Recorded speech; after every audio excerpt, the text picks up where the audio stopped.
जैसा कि ये विदित है कि देश में सर्व समाज के हित एवं कल्याण हेतु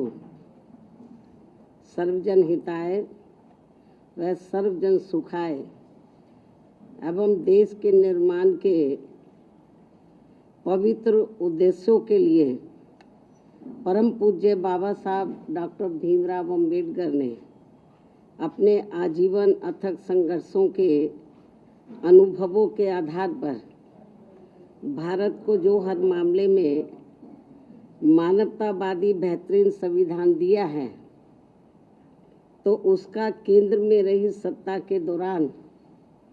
पहले कांग्रेस पार्टी ने और अब उसके बाद पिछले कुछ वर्षों से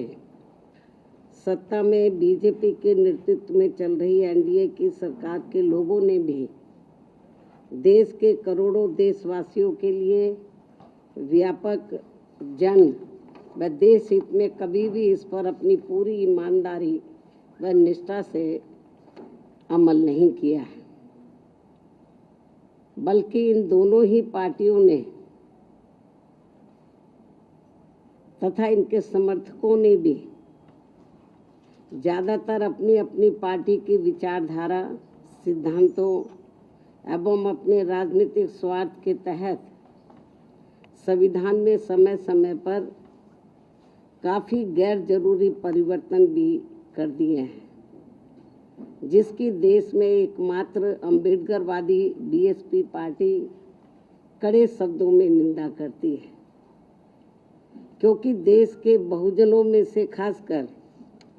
करोड़ों गरीबों, मजदूरों, किसानों, महिलाओं, छोटे व्यापारियों एवं अन्य मेहनतकश लोगों को यही लगता है कि शुरू में केंद्र व देश के अधिकांश राज्यों में भी काफ़ी लंबे समय तक सत्ता में आसीन रही कांग्रेस पार्टी ने और अब बीजेपी ने भी अपनी अपनी सरकार की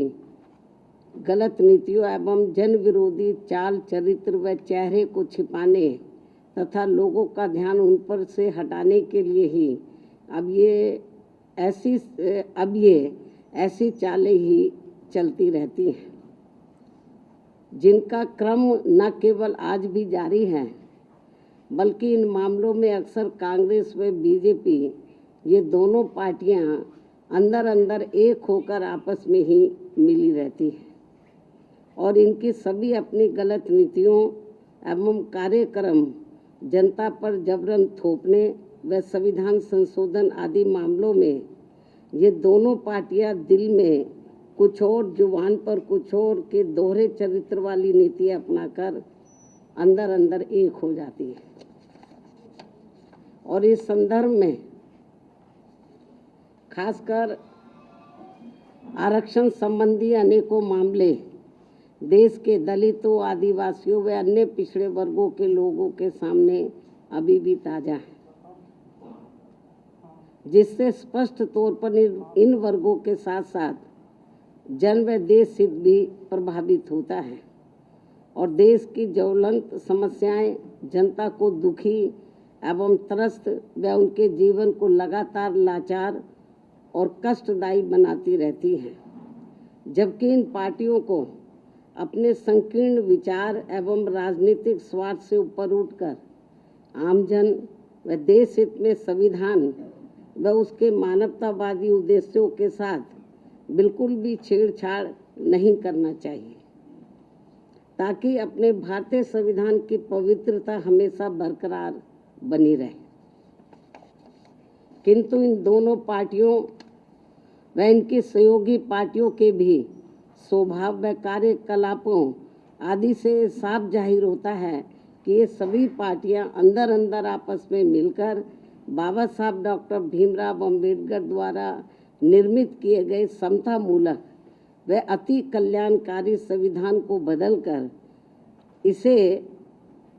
इसे अब पुराने जातिवादी ढांचे में बदलना चाहती है, जिससे भारतीय मानवतावादी जनमानस व हमारी पार्टी कतई भी बर्दाश्त करने वाली नहीं है। वैसे भी भारतीय संविधान व उसकी उद्देशिका में जिन भी शब्दों का इस्तेमाल किया गया है वे देश की आत्मा को तृप्त करती हैं और जिन्हें काफ़ी सूझबूझ लंबे व गहरे सोच विचार के बाद ही देश में लागू किया गया है और अब उनके साथ किसी भी प्रकार का कोई और छेड़छाड़ करना ठीक नहीं है, बल्कि ये घोर अनुचित होगा। बीएसपी की ये इन पार्टियों को सलाह भी है, किंतु ये अति दुखद है कि देश को भारतीय संविधान के मामले में बार बार ऐसी अप्रिय परिस्थिति का सामना करना पड़ता है और इस संदर्भ में बीएसपी को इन पार्टियों के विरुद्ध ऐसा लगता है कि अब हमें भी अपनी आवाज़ देश भर में जरूर उठानी पड़ेगी, बशर्ते यदि इन्होंने अपने संविधान विरोधी चेहरे को जल्दी नहीं बदला। यदि ऐसे ही इनका सिलसिला चलता रहा तो फिर जो दबे कुचले लोग हैं, इस देश के वीकर सेक्शन के लोग हैं, खास तौर से जिनको भारतीय संविधान के तहत कुछ आगे बढ़ने का मौका मिला है, तो फिर उनको जरूर आगे आना होगा। इसके अलावा यहाँ मैं ये भी कहना चाहूँगी कि देश के कई राज्यों में आए दिन भाषा के नाम पर की जा रही राजनीति भी कोई ठीक नहीं है, जबकि संविधान की मूल भावना के अनुसार सभी भाषाओं को सम्मान देना जरूरी है। भाषा को लेकर बुद्धिजीवियों के बीच बहस होना तो कोई बुरी बात नहीं है, लेकिन इस मामले में सरकारों व पार्टियों के बीच किसी भी प्रकार का टकराव होना देश व जनहित में ठीक नहीं है। साथ ही वोटर लिस्ट में भी सुधार को लेकर जो किस्म किस्म की भ्रामक बातें कही जा रही हैं, तो उसे भी केंद्रीय चुनाव आयोग को अपनी स्थिति को जरूर स्पष्ट करना चाहिए और सभी राजनीतिक पार्टियों को विश्वास में लेकर इस कार्य को पूरा किया जाना चाहिए, ताकि इस अभियान का सही मुख्य लक्ष्य हासिल हो सके। जहाँ तक पिछले कुछ समय से देश में कई धार्मिक कार्यक्रमों को लेकर जो जातीय उन्माद, टकराव व हिंसा की स्थिति पैदा की जा रही है तथा कहीं जातिवादी मानसिकता के तहत खासकर दलित एवं अन्य उपेक्षित वर्गों के लोगों का जो शोषण, अत्याचार व उत्पीड़न आदि किया जा रहा है, ये भी कोई अच्छी बात नहीं है, बल्कि अपने राजनीतिक स्वार्थ की पूर्ति के लिए आपसी भाईचारा बिगाड़ने वाली वास्तव में संविधान की सही मंशा के विरुद्ध ये कार्य होगा, तो इसे लोग बर्दाश्त नहीं करेंगे, जिससे सभी को बचना चाहिए। साथ ही बंगाल सहित पूरे देश में अब कहीं पर भी हमारी महिलाएं पूरे तौर से सुरक्षित नहीं हैं, ये भी बड़ी चिंता की बात है। इस मामले में भी केंद्र व सभी राज्य सरकारों को जरूर ध्यान देना चाहिए। इसके साथ साथ देश में बीच बीच में हो रही आतंकवादी गतिविधियों को भी रोकने के लिए केंद्र सरकार को हमेशा सजग व पूरी तैयारी के साथ रहना चाहिए, ताकि अब आगे कोई भी आतंकवादी संगठन अपने किसी भी मकसद में कामयाब ना हो सके। इसके अलावा इस समय पूरी दुनिया में जो कुछ चल रहा है, तो उस पर भी केंद्र सरकार को अपनी पैनी नज़र रखनी चाहिए और इस मामले में कोई भी फैसला लेने से पहले यदि केंद्र की सरकार विपक्ष को भी गुट फेद में ले लेती है तो ये बेहतर होगा। इन्हीं जरूरी खास मुद्दों के साथ ही अब मैं अपनी पार्टी की गतिविधियों के बारे में भी ये कहना चाहूँगी कि इस वर्ष सन 2025 के शुरू होते ही हमारी पार्टी ने पूरे देश में पार्टी संगठन की समीक्षा करने के साथ साथ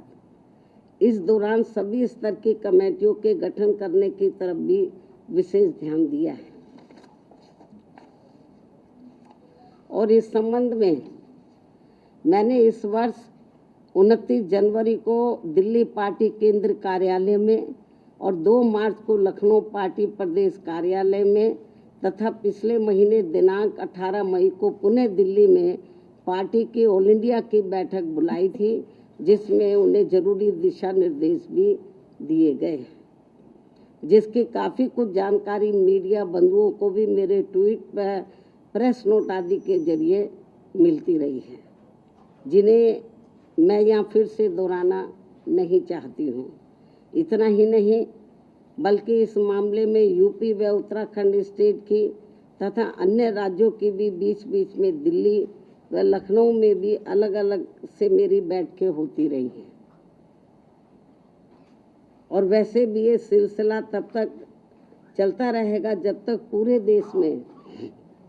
पार्टी का हर स्तर का संगठन सही से बनकर तैयार नहीं हो जाता है। इसके बाद फिर देश के सभी राज्यों में समय समय पर होने वाले विधानसभा आम चुनाव में तथा आगे चलकर देश में होने वाले लोकसभा आम चुनाव में व राज्यों में भी होने वाले स्थानीय चुनावों आदि में भी पार्टी की विचारधारा एवं सिद्धांतों के तहत ही पार्टी व मूवमेंट के हित में आगे की रणनीति भी तैयार की जाएगी। कहने का तात्पर्य ये है कि हमारी पार्टी इस समय पूरे देश में अपनी पार्टी के जनाधार को मजबूत करने में पूरे जी जान से लगी है और दूसरी पार्टियों की तरह अपनी पार्टी व मूवमेंट की गतिविधियों को अधिकांश मीडिया व शोबाजी आदि तक की सीमित नहीं रखती है, बल्कि उन्हें ज़मीनी हकीकत में भी अमल में होते हुए देखना चाहती है। इन्हीं ज़रूरी बातों के साथ ही अब मैं आपका धन्यवाद अदा करती हूँ। जय भीम व जय भारत। अब आखिर में यदि आप लोग संबंधित मुद्दों के संबंध में कुछ और पूछना चाहते हैं तो आप एक एक करके सवाल पूछ सकते हैं, वरना मैं आपसे यही रजा लेती हूँ। धन्यवाद। उसका जवाब मैं दे चुकी हूँ। जनरल अकेला इटावा नहीं, पूरे देश में ऐसे आए दिन काफ़ी घटनाएं हो रही हैं, उसका जवाब मैंने दे दिया है। और पूछो।